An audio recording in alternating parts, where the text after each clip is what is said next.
नमस्कार, मैं विकास आप सभी को अपने विकास जीएस क्लासेज में स्वागत करता हूं। आज हम लोग अपने बीपीएससी एमसीक्यू श्रृंखला में आगे बढ़ेंगे। आइए वर्ग की शुभारंभ करते हैं। प्रश्न संख्या प्रथम, पहली बार किस आंदोलन के दौरान वंदे मातरम का व्यापक स्तर पर प्रयोग किया गया? ऑप्शन नंबर ए स्वदेशी आंदोलन, बी असहयोग आंदोलन, सी भारत छोड़ो आंदोलन, डी खेरा आंदोलन, ई उपयुक्त में से कोई नहीं या एक से अधिक।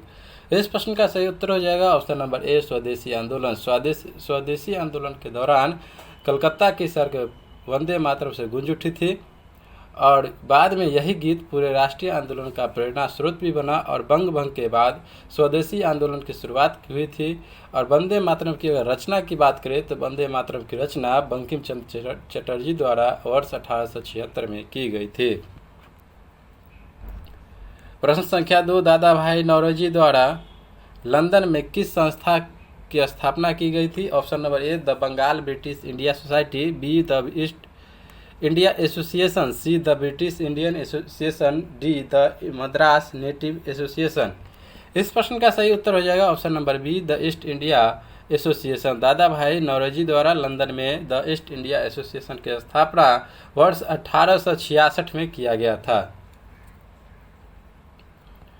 प्रश्न संख्या 3, सर विलियम जोन्स ने किस पुस्तक या ग्रंथ का अंग्रेजी में अनुवाद किया था? Option number A Manusmriti, B Bhagavad Gita, C Abhijnana Shakuntalam, D Ramayana. इस प्रश्न का सही उत्तर हो जाएगा option number C Abhijnana Shakuntalam.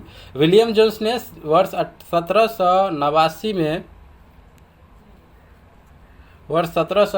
में अभिज्ञान शाकुंतलम नामक नाटक का अंग्रेजी में अनुवाद किया था। अगर बात करें अभिज्ञान शाकुंतलम के संबंध में तो कालिदास की यह रचना है। प्रश्न संख्या 4, भारत के इतिहास का पहला सुव्यवस्थित इतिहास किस विद्वान ने तैयार किया? Option number A Max Muller, B Vincent Arthur Smith, C Rajendra Lal Mitra, D Wilkins. इस प्रश्न का सही उत्तर हो जाएगा option number B Vincent Arthur Smith. Vincent Arthur Smith की पुस्तक है अर्ली हिस्ट्री ऑफ इंडिया, जिसमें उन्होंने प्राचीन भारत का इतिहास 1904 में तैयार किया था और उनके इतिहास लेखन को अनेक भारतीय इतिहासकारों ने पक्षपातपूर्ण कहा। और वी.ए. स्मिथ भारतीय सिविल, अगर बात करें यहाँ पर वी.ए. स्मिथ के संबंध में तो वी.ए. स्मिथ भारतीय सिविल सेवा के अधिकारी भी थे। अर्थात ये जो विंसेंट आर्थर स्मिथ थे ये भारतीय सिविल सेवा के अधिकारी भी थे। तो भारत के इतिहास का पहला सुव्यवस्थित इतिहास किस विद्वान ने लिखा? तो याद रखिएगा वी.ए. स्मिथ या विंसेंट आर्थर स्मिथ। बात करें प्रश्न संख्या 5 की ओर तो वाराणसी में प्रथम संस्कृत कॉलेज की स्थापना किसने की? Option number A Jonathan Duncan, B James Prinsep, C sir William Jones, D Madan Mohan Malaviya. इस प्रश्न का सही उत्तर हो जाएगा option number A Jonathan Duncan ने वाराणसी में प्रथम संस्कृत विद्यालय की स्थापना की। कब की थी? तो याद रखिएगा वर्ष 1791 में।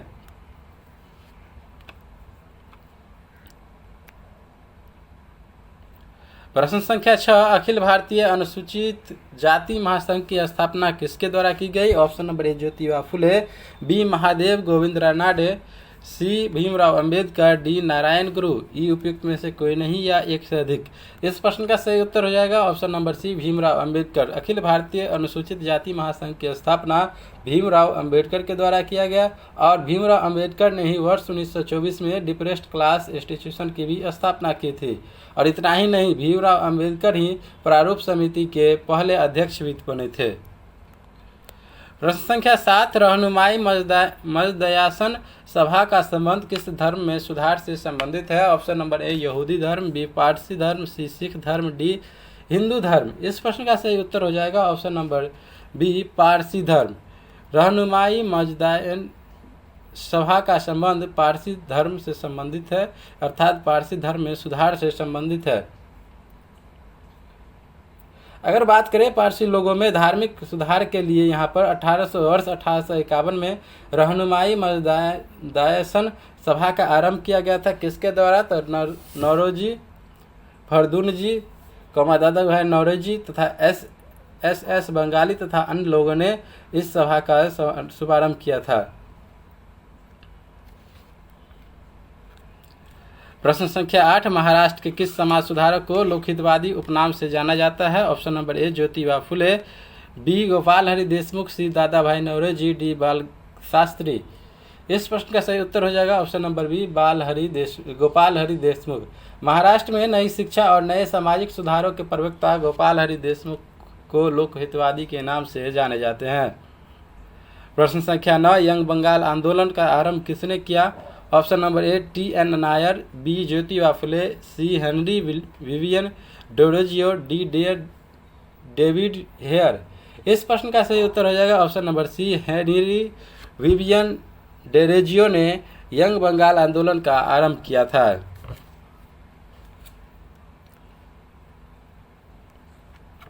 और इन्हीं को हेनरी विवियन डोरोजियो को आधुनिक भारत का प्रथम राष्ट्रीय कवि भी कहा जाता है।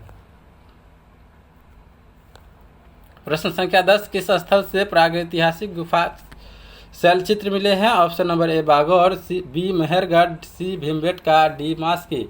इस प्रश्न का सही उत्तर हो जाएगा ऑप्शन नंबर सी भीमबेटका।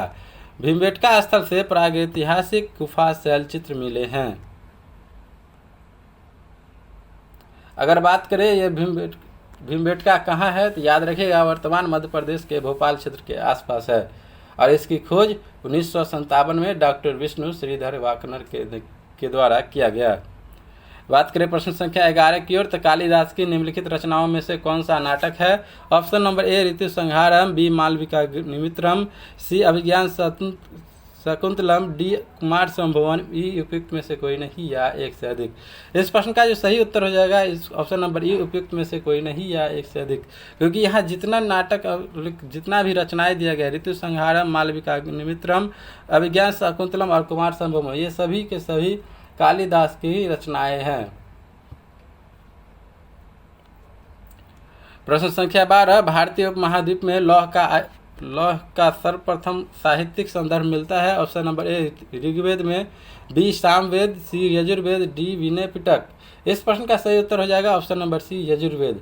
लोहे का साहित्यिक संदर्भ यजुर्वेद में मिलता है। यजुर्वेद में लोहे के लिए श्याम अयस और कृष्ण अयस शब्द का प्रयोग हुआ था और लोहे का प्रयोग की बात करें तो 1000 ईसा पूर्व के पश्चात माना जाता है।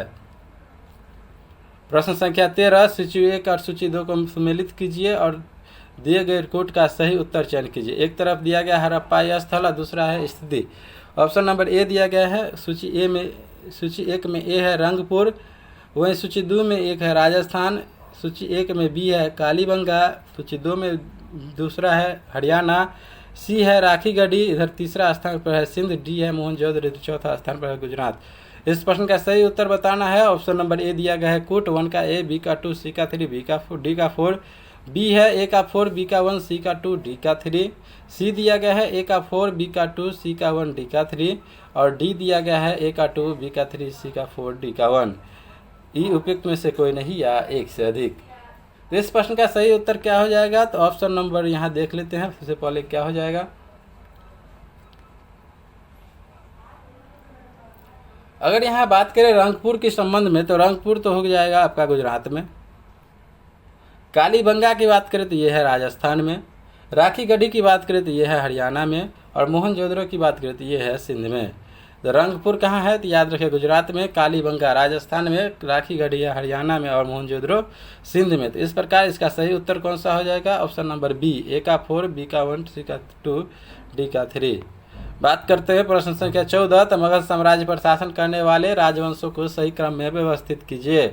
ऑप्शन नंबर ए हर्यक वंश, नंद वंश, शिशुनाग वंश, मौर्य वंश, बी हर्यक वंश, शिशुनाग वंश, नंद वंश, मौर्य वंश, सी नंद वंश, हर्यक वंश, मौर्य वंश, शिशुनाग वंश, डी शिशुनाग वंश, नंद वंश, हर्यक वंश, मौर्य वंश।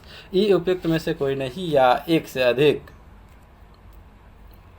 इस प्रश्न का सही उत्तर हो जाएगा ऑप्शन नंबर बी हर्यक वंश, शिशुनाग वंश, नंद वंश और मौर्य वंश। इसका सही कालक्रम है। प्रश्न संख्या 15, दिल्ली सल्तनत में रहट किससे संबंधित था? ऑप्शन नंबर ए कर, बी सिंचाई, सी आवास, डी बंधुआ मजदूरी। इस प्रश्न का सही उत्तर हो जाएगा ऑप्शन नंबर बी सिंचाई। मध्यकालीन सिंचाई व्यवस्था में रहट काफ़ी प्रचलन में था। इसकी सहायता से सिंचाई हेतु पानी अधिक गहराई से निकाला जा सकता था। प्रश्न संख्या 16 सूची 1 और सूची 2 को मिलान करना है। ऑप्शन नंबर ए 1506 पानीपत की लड़ाई, पहला सूची 2 के अंदर पहला 1527, बी है खानवा की लड़ाई, दूसरा 1526, सी चौसा की लड़ाई, तीसरा दिया गया है सूची 2 में 1540 और डी दिया गया है कन्नौज की लड़ाई, इधर चौथा दिया गया है 1539। इस प्रश्न का सही उत्तर क्या हो जाएगा, इसके पहले देख ले। तो पानीपत की लड़ाई हुआ था अप्रैल 1526 में। वही बात करें खानवा की लड़ाई, तो खानवा की लड़ाई हुआ था 1527 में, मार्च 1527 में। वहीं चौसा की लड़ाई की बात करें तो जून 1539 में, और कन्नौज की लड़ाई की बात करें तो हुआ था 1540 में, मई 1540 में। तो इस प्रकार इसका सही उत्तर क्या हो जाएगा, ऑप्शन नंबर बी हो जाएगा इसका। ए का 2, बी का 1, सी का 4, डी का 3। बात करें प्रश्न संख्या 17 सूची 1 और सूची 2 को मिलान कीजिए। एक तरफ है घटना, दूसरी तरफ है वर्ष। ए दिया गया है रॉलेट एक्ट, बी है नमक मार्च, सी चौरा चौरी घटना, डी है द्वितीय गोलमेज सम्मेलन। इस सूची 2 में वर्ष दिया गया पहला 1922, दूसरा 1931, तीसरा दिया गया 1930, चौथा दिया गया 1919। इसका मिलान करना है तो यहाँ देखते हैं। सबसे पहले मिलान, रॉलेट एक्ट कब हुआ था, तो याद रखिएगा 1930 में। रॉलेट एक्ट की बात करें यहाँ तो रॉलेट एक्ट हुआ था 1919 में। दूसरा बात करें नमक मार्च की तो ये हुआ था 1930 में। तीसरा बात करें चौरा चौरी घटना की तो ये हुआ था 1922 में। और द्वितीय गोलमेज सम्मेलन की बात करें तो 1931 में। रॉलेट एक्ट 1919, नमक मार्च 1930, चौरा चौरी घटना 1922 और द्वितीय गोलमेज सम्मेलन 1931। इस प्रकार इसका सही उत्तर क्या हो जाएगा, तो याद रखिएगा ऑप्शन नंबर ए का 4, बी का 3, सी का 1, डी का 2। बात करें प्रश्न संख्या 18 तो निम्नलिखित में से किसको सामान्यतः पंजाब केसरी कहा जाता है। Option number A Bhagat Singh, B Kartar Singh Sarabha, C Lala Lajpat Rai, D Madan Lal Dhingra. इस प्रश्न का सही उत्तर हो जाएगा option number C, Lala Lajpat Rai को पंजाब केसरी कहा जाता है। अगर बात करें लाला लाजपत राय के संबंध में तो लाला लाजपत राय गरम दल के नेता थे और उन्हें पंजाब का शेर भी कहा जाता था। किसे, तो लाला लाजपत राय को। और इन्होंने ही वर्ष 1921 में सर्वेंट्स पीपुल सोसाइटी की भी स्थापना की और लाला लाजपत राय को पंजाब में क्रांतिकारी आंदोलन के आरंभिक जनक के रूप में भी जाना जाता है। प्रश्न संख्या 19 ईस्ट इंडिया कंपनी के काल में प्राचीन पुस्तक मनुस्मृति का अंग्रेजी अनुवाद किस नाम से किया गया। Option number A book of laws, B a book of justice, C a book of ancient laws, D a code of Gentoo laws. इस प्रश्न का सही उत्तर हो जाएगा option number D, a code of Gentoo laws. 1765 ईस्वी में east India company Bengal और बिहार में शासन में आई। तब शासकों को हिंदुओं के उत्तराधिकारी के न्याय व्यवस्था करने में कठिनाई महसूस हुई। इस कारण से वर्ष 1776 में सबसे अधिक प्रमाणिक माने जाने वाली मनुस्मृति का अंग्रेजी में अनुवाद ए कोड ऑफ जेंटू लॉज के नाम से कराया गया। प्रश्न संख्या 20 प्राचीन भारत के इतिहास में महापाषाण का संबंध है। ऑप्शन नंबर ए पश्चिम भारत से, बी उत्तर पश्चिम भारत से, सी पूर्वी भारत से, डी दक्षिण भारत से। इस प्रश्न का सही उत्तर हो जाएगा ऑप्शन नंबर डी, दक्षिण भारत से। प्राचीन भारत के इतिहास में महापाषाण का संबंध दक्षिण भारत से है। दक्षिण भारत के लोग की बात करें तो मृत व्यक्ति के शव के साथ औजार, हथियार, मिट्टी के बर्तन आदि वस्तुएं भी कब्र में रख देते थे और कब्र के ऊपर बड़े बड़े पत्थर खड़े कर दिए जाते थे। ऐसे स्मारकों को महापाषाण अर्थात मेगालिथ कहते हैं और इसकी खुदाई करने पर हमें जानकारी मिलती है कि लौह युग के शुरू होने पर दक्कन के लोग किस प्रकार का जीवन व्यतीत करते थे। प्रश्न संख्या 21 हड़प्पा सभ्यता के क्षेत्र को सिंडन कहकर निम्नलिखित में से किसने संबोधित किया। ऑप्शन नंबर ए चीन के लोग, बी ब्रिटेन के लोग, सी यूनान के लोग, डी श्रीलंका के लोग। इस प्रश्न का सही उत्तर हो जाएगा ऑप्शन नंबर सी, यूनान के लोगों ने हड़प्पा सभ्यता के क्षेत्र को सिंडन कहकर संबोधित किया था। सबसे पहले कपास की उत्पादन हड़प्पा सभ्यता के क्षेत्र में हुआ, इसलिए यूनान के लोगों ने इसे सिंडन कहने लगे। और सिंडन के उद्भव की बात करें तो सिंधु शब्द से उद्भव हुआ है ये सिंडन शब्द। और हड़प्पा सभ्यता भारत की बात करें तो सबसे प्रथम नगरीय सभ्यता थी और यह आदि ऐतिहासिक काल की सभ्यता मानी जाती है। प्रश्न संख्या 22 ऋग्वेद के संबंध में निम्नलिखित कथनों में से कौन सा असत्य है। ऑप्शन नंबर ए न्याय अधिकारी का उल्लेख किया गया, बी सभा समिति विदत और गण की चर्चा की गई, सी युद्ध का पर्याय विशिष्ट गिविस्ट गाय अन्वेषण है। डी इसमें गंडक नदी का जिक्र किया गया। ई उपयुक्त में से कोई नहीं या एक से अधिक। इस प्रश्न का सही उत्तर होगा ऑप्शन नंबर ई, उपयुक्त में से कोई नहीं या एक से अधिक। ऋग्वेद में बात करें यहाँ पर कौन कौन से असत्य है, तो ए और डी, ऑप्शन नंबर ए और डी असत्य है, अर्थात न्यायाधिकारी का उल्लेख किया गया और इसमें गंडक नदी का जिक्र किया गया ऋग्वेद में, ये दोनों कथन गलत है, इसलिए इसका सही उत्तर क्या हो जाएगा ऑप्शन नंबर ई। प्रश्न संख्या 23, बौद्ध धर्म के संबंध में निम्नलिखित में से असत्य कथन की पहचान कीजिए। ऑप्शन नंबर ए, स्त्रियों शूद्रों को प्रवेश के लेकर मौन रहा। बी, अहिंसा अवलिक जीवों के प्रति दया के आह्वान से पशुधन की वृद्धि की। सी, बौद्धिक व साहित्यिक जगत में नई चेतना का सूत्रपात हुआ। डी, धन संचय नहीं करना चाहिए। ई, उपयुक्त में से कोई नहीं या एक से अधिक। तो बौद्ध धर्म के संबंध में यहाँ पर कौन सा कथन असत्य है, तो याद रखिएगा ऑप्शन नंबर ए, स्त्रियों और शुद्धों के प्रवेश को लेकर मौन रहा है, ये कथन गलत है। प्रश्न संख्या 24, इब्न बतूता ने किस शहर को पूर्वी इस्लामी दुनिया का सबसे बड़ा शहर कहा। Option number A, Daulatabad. B, Delhi. C, Lahore. D, Multan. इस प्रश्न का सही उत्तर हो जाएगा option number B, Delhi. Ibn Battuta ने दिल्ली शहर को पूर्वी इस्लामी दुनिया का सबसे बड़ा शहर कहा था। अगर बात करें इब्न बतूता के संबंध में, तो वह सुल्तान मोहम्मद बिन तुगलक के समय में भारत आया था। बात करें प्रश्न संख्या 25, तो आगरा के मोती मस्जिद और दिल्ली के जामा मस्जिद निर्माण किस मुगल शासक के काल में हुआ। Option number A, Akbar. B, Jahangir. C, Shahjahan. D, Aurangzeb.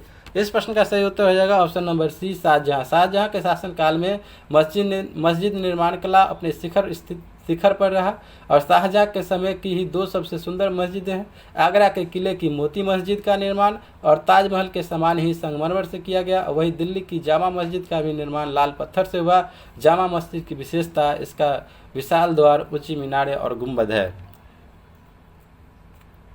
प्रश्न संख्या 26, पुरंदर की संधि निम्नलिखित में से किसके मध्य हुई। ऑप्शन नंबर ए, शिवाजी और शाइस्ता खां। बी, शिवाजी और अफजल खां। सी, संभाजी और अफजल खां। डी, संभाजी और राजा जयसिंह। इस प्रश्न का सही उत्तर हो जाएगा ऑप्शन नंबर डी, शिवाजी और राजा जयसिंह के मध्य पुरंदर की संधि हुई थी।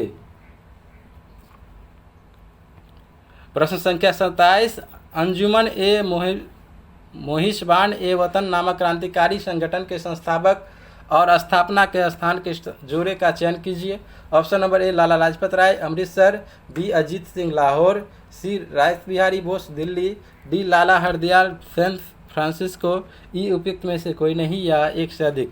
इस प्रश्न का सही उत्तर हो जाएगा option number B, Ajit Singh, Lahore. Anjuman e Mohibban e Watan नामक क्रांतिकारी संगठन के संस्थापक और स्थापना का स्थान जोड़े यहाँ पर जो है वो है अजीत सिंह, लाहौर।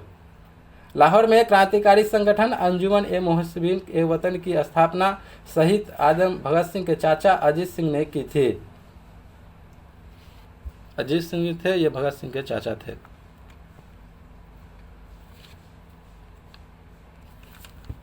प्रश्न संख्या 28, 1668 में ईस्ट इंडिया कंपनी ने बम्बई को ऑप्शन नंबर ए, पुर्तगालियों से प्राप्त किया।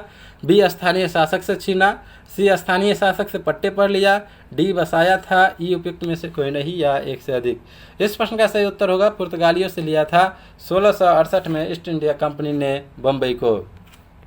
प्रश्न संख्या 29, फ्रांसीसी ईस्ट इंडिया कंपनी की स्थापना किस वर्ष हुई थी। ऑप्शन नंबर ए, वर्ष 1664 में। बी, 1665 में। सी, 1666 में। डी, 1686 में। इस प्रश्न का सही उत्तर हो जाएगा ऑप्शन नंबर ए, 1664 ईस्वी में फ्रांसीसी ईस्ट इंडिया कंपनी की स्थापना की गई थी। प्रश्न संख्या 30, किस एक्ट के माध्यम से बोर्ड ऑफ कंट्रोल की स्थापना की गई जिससे ब्रिटिश सरकार का ईस्ट इंडिया कंपनी के मालों अर्थात व्यापारिक वस्तुओं और उसके भारतीय प्रशासन पर नियंत्रण स्थापित हो गया। Option number A, charter act 1793। B, Pitt's India Act 1784। C, charter act 1833। D, 1858 की महारानी की घोषणा। इस प्रश्न का सही उत्तर हो जाएगा option number B, Pitt's India Act 1784। 1773 के रेगुलेटिंग एक्ट से ईस्ट इंडिया कंपनी की सभी गतिविधियां ब्रिटिश सरकार की निगरानी में आ गई, पर रेगुलेटिंग एक्ट व्यवहार में शीघ्र ही असफल सिद्ध हुआ।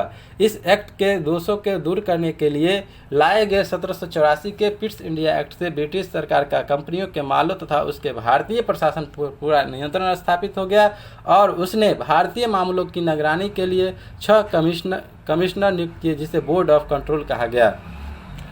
बात करें प्रश्न संख्या 31 की ओर, तो प्रश्न संख्या 31, किस गवर्नर जनरल को विश्वास था कि हिंदुस्तान का हर निवासी भ्रष्ट है? Option number A Lord Mayo, B Lord Curzon, C Lord Linlithgow, D Cornwallis. इस प्रश्न का सही उत्तर हो जाएगा option number D Lord Cornwallis. Lord Cornwallis जो गवर्नर जनरल थे, उन्हें विश्वास था कि हिंदुस्तान का हर निवासी भ्रष्ट है। प्रश्न संख्या 32, भारतीय दंड संहिता का निर्माण किसके नेतृत्व में किया गया? Option number A Lord Macaulay, B Lord Mackenzie, C Lord Charles Wood, D John Woodhead. इस प्रश्न का सही उत्तर हो जाएगा option number A Lord Macaulay. भारतीय दंड संहिता इंडियन पीनल कोड का निर्माण लॉर्ड मैकाले के नेतृत्व में किया गया। प्रश्न संख्या 33, वर्ष 1857 के विद्रोह में दिल्ली में वास्तविक नियंत्रण एवं एक सैनिक समिति के हाथ में था, इसका प्रमुख कौन था? Option number A Dilawar Khan, B Bakht Khan, C Tatya Tope, D Nana Sahib. इस प्रश्न का सही उत्तर है option number B Bakht Khan. वर्ष 1857 के विद्रोह में दिल्ली में वास्तविक नियंत्रण एक सैनिक समिति के हाथ में था, इसका प्रमुख कौन था? याद रखिएगा बख्त खां। प्रश्न संख्या 34, 1939 में All India State People's Congress का अध्यक्ष किसे चुना गया? Option number A Mahatma Gandhi, B Sardar Vallabhbhai Patel, C Rajendra Prasad, D Jawaharlal Nehru. इस प्रश्न का सही उत्तर हो जाएगा option number D Jawaharlal Nehru को 1939 में All India State People's Congress का अध्यक्ष चुना गया है। प्रश्न संख्या 35, जवाहरलाल नेहरू को भारतीय राष्ट्रीय कांग्रेस का अध्यक्ष कब चुना गया? ऑप्शन नंबर ए 1929 और 1936 में, बी 1929 और 1937 में, सी 1929, 1932, 1937 में, डी 1929, 1936 और 1937 में। इस प्रश्न का सही उत्तर हो जाएगा ऑप्शन नंबर डी वर्ष 1929 में, 1936 में, 1937 में जवाहरलाल नेहरू को भारतीय राष्ट्रीय कांग्रेस का अध्यक्ष चुना गया। प्रश्न संख्या 36, अमझोर की पहाड़ियों में पायरेट्स की खान पाई जाती है, वह बिहार के किस जिले में है? Option number A Rohtas, B Kaimur, C Aurangabad, D Nawada. इस प्रश्न का सही उत्तर हो जाएगा option number A Rohtas. Amjhore की पहाड़ियों में पायरेट्स की खान पाई जाती है, वह बिहार की रोहतास जिले में है। प्रश्न संख्या 37, इनमें से बिहार का कौन सा क्षेत्र जूट एवं मखाना दोनों के लिए प्रसिद्ध है? ऑप्शन नंबर ए उत्तर पूर्वी बिहार, बी उत्तर पश्चिमी बिहार, सी दक्षिण पश्चिमी बिहार, डी दक्षिण पूर्वी बिहार। इस प्रश्न का सही उत्तर हो जाएगा ऑप्शन नंबर ए उत्तर पूर्वी बिहार। उत्तर पूर्वी बिहार के पूर्णिया, सहरसा, कटिहार, अररिया, मधेपुरा, सुपौल, दरभंगा, वहीं मधुबनी इत्यादि, इसके साथ साथ कई ऐसे जिले हैं जहां जूट एवं मखाना की खेती का विस्तार किया गया है। प्रश्न संख्या 38, चूना पत्थर का भंडार बिहार के किस जिले में सर्वाधिक है? Option number A Jamui, B Gaya, C Rohtas, D Bhagalpur. इस प्रश्न का सही उत्तर हो जाएगा ऑप्शन नंबर सी रोहतास। चूना पत्थर का जो भंडार है वह बिहार के रोहतास जिले में सर्वाधिक है।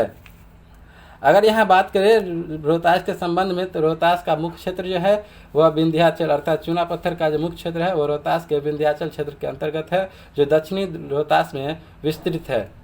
अगर बात करें रोहतास में चूना पत्थर का कुल भंडार, तो यह है 210.85 मिलियन टन। प्रश्न संख्या 39, महानंदा एवं बागमती के बीच नदी समूह स्थित है। Option number A Kochi Gandak Mechi, B Mechi Gandak Kamla, C Mechi Kosi Kamla, D Mechi Kamla Burhi Gandak. इस प्रश्न का सही उत्तर हो जाएगा option number C Mechi Kosi कमला।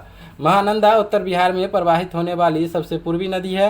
बागमती से महानंदा के मध्य कमला, कोसी, मेची नदी आती है। और उत्तर बिहार की सबसे पश्चिमी नदी की बात करें तो वो है घाघरा, जिसे सरयू कहते हैं। प्रश्न संख्या 40, राउरकेला इस्पात संयंत्र किस देश की सहायता से स्थापित किया गया? Option number A Germany, B Japan, C रूस, डी ब्रिटेन। इस प्रश्न का सही उत्तर हो जाएगा option number A Germany. Germany के सहयोग से, अर्थात जर्मनी की सहायता से राउरकेला इस्पात संयंत्र को स्थापित किया गया। याद रखें राउरकेला इस्पात संयंत्र कहाँ है, तो याद रखिएगा ओडिशा राज्य में। यह कोयला ताल क्षेत्र एवं लौह अयस्क सिंहभूम एवं कोइझोर क्षेत्र में स्थित है। वहीं बात करें राउरकेला जो उड़ीसा में है, यह जर्मनी के सहयोग से। वहीं दुर्गापुर जो है, दुर्गापुर इस्पात संयंत्र वह पश्चिम बंगाल में, वह ब्रिटेन की सहायता से। बोकारो जो कि झारखंड में, वो सोवियत संघ की सहायता से। और भिलाई जो कि छत्तीसगढ़ में, वो है सोवियत संघ की सहायता से। प्रश्न संख्या 41, ग्रीष्म ऋतु में पूर्वी भारत में चलने वाली तीव्र एवं आर्द्र हवाओं के केरल में किस नाम से जाना जाता है? ऑप्शन नंबर ए कॉफी वर्षा, बी आम्र वर्षा, C norwester, D Kal Baisakhi. इस प्रश्न का सही उत्तर हो जाएगा ऑप्शन नंबर बी आम्र वर्षा। ग्रीष्म ऋतु में पूर्वी भारत में चलने वाली तीव्र एवं आर्द्र हवाओं को केरल में आम्र वर्षा एवं पूर्वी भारत में नॉर्वेस्टर कहा जाता है। वहीं केरल में आम्र वर्षा के नाम से जाना जाता है। वहीं बात करें तो कर्नाटक में इसे कॉफी वर्षा भी और पश्चिम बंगाल में काल वैसाखी के नाम से जाना जाता है। तो कॉफी वर्षा कहाँ कहा जाता है? याद रखिएगा, कर्नाटक में, आम्र वर्षा केरल में, पूर्वी भारत में नॉर्वेस्टर और काल वैसाखी कहा जाता है पश्चिम बंगाल में। प्रश्न संख्या 42, भारत का पहला परमाणु रिएक्टर निम्नलिखित में से कौन सा है? Option number A Rawatbhata, B Kakrapar, C Narora, D Kaiga. इस प्रश्न का सही उत्तर हो जाएगा ऑप्शन नंबर ई उपयुक्त में से कोई नहीं या एक से अधिक। भारत का जो पहला परमाणु रिएक्टर वह है तारापुर महाराष्ट्र में। तो तारापुर महाराष्ट्र में, वहीं बात करें तारापुर जो महाराष्ट्र में है उसका स्थापना कब किया गया? तो वर्ष 1969 में। जबकि भारत की दूसरा बात करें रिएक्टर की परमाणु रिएक्टर, वह है रावतभाटा जो कि राजस्थान के कोटा में स्थित है। इसके अलावा नरौरा जो कि उत्तर प्रदेश में। काकरापारा की बात करें तो काकरापारा गुजरात में भी, और कलपक्कम और कुंडनकुलम तमिलनाडु क्षेत्र में भी भारत के प्रमुख परमाणु रिएक्टर है। बात करें प्रश्न संख्या 43, सूची 1 और सूची 2 को सम्मिलित कीजिए। एक तरफ दिया गया सूची 1, सूची 2। ए है इडुक्की परियोजना, पहला चिनाब नदी, बी गांधी सागर परियोजना महानदी, सी दुलहस्ती परियोजना पेरियार नदी, डी हीराकुंड परियोजना चंबल नदी। यहाँ पर इसका सही उत्तर क्या होगा ये पहले हम लोग देख ले। तो इडुक्की परियोजना का संबंध कहाँ से है? तो याद रखें पेरियार नदी। वहीं बात करें गांधी सागर परियोजना, ये हो जाएगा चंबल नदी। अगर बात करें दुलहस्ती परियोजना तो ये हो जाएगा चिनाब नदी। और हीराकुंड परियोजना की बात करें तो हीराकुंड परियोजना हो जाएगा महानदी। इडुक्की परियोजना का संबंध पेरियार नदी, गांधी सागर परियोजना चंबल नदी, दुलहस्ती परियोजना चिनाब नदी और हीराकुंड परियोजना महानदी। इस प्रश्न का सही उत्तर क्या हो जाएगा? ऑप्शन नंबर ए का 3, बी का 4, सी का 1, डी का 2। प्रश्न संख्या 44, भूमध्य सागर का प्रकाश स्तंभ किस ज्वालामुखी को कहा जाता है? ऑप्शन नंबर ए कोलिमा ज्वालामुखी, बी स्ट्राम्बोली ज्वालामुखी, सी फ्यूजियामा ज्वालामुखी, डी एटना ज्वालामुखी। इस प्रश्न का सही उत्तर हो जाएगा ऑप्शन नंबर बी स्ट्राम्बोली ज्वालामुखी। इटली के सिसिली में ऊपर में लिपरी द्वीप में स्थित है स्ट्राम्बोली ज्वालामुखी। इससे क्या होती है? इस स्ट्राम्बोली ज्वालामुखी से हमेशा गैस निकलती रहती है, जिसके कारण इसके आसपास के क्षेत्र में हमेशा प्रकाश रहता है और इस कारण से इस ज्वालामुखी को भूमध्य सागर का प्रकाश स्तंभ कहा जाता है।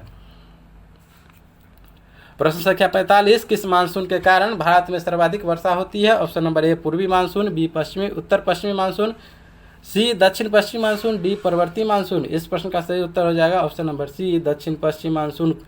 दक्षिण पश्चिम मानसून के कारण भारत में सर्वाधिक वर्षा होती है।